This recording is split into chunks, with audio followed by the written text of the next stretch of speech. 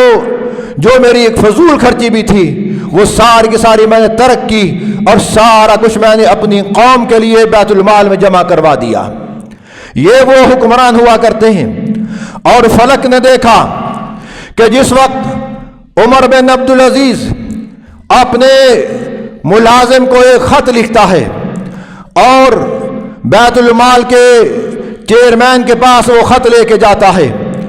جس وقت بیت المال کا چیئرمین اس خط کو پڑھتا ہے،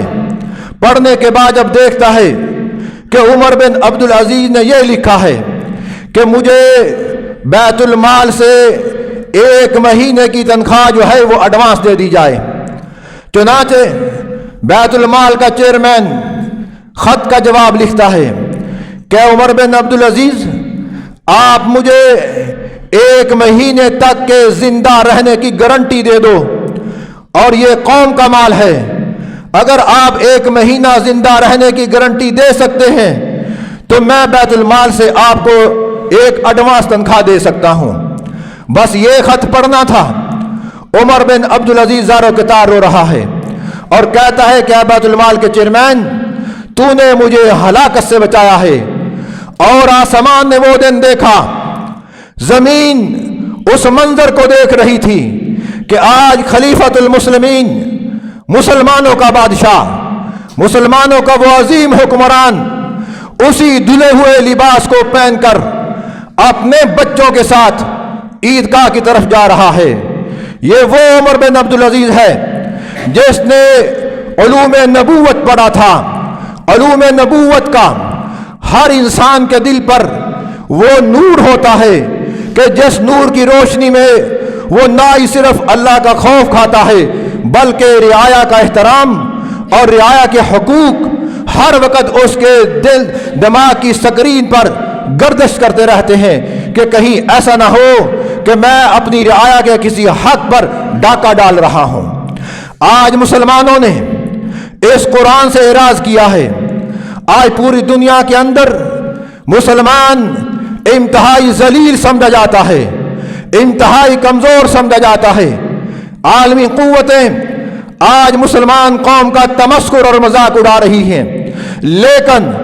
آج مسلمان اپنی اس عظمت رفتہ کو اس طرح بھلا چکا کہ اس نے اپنی عدالت سے،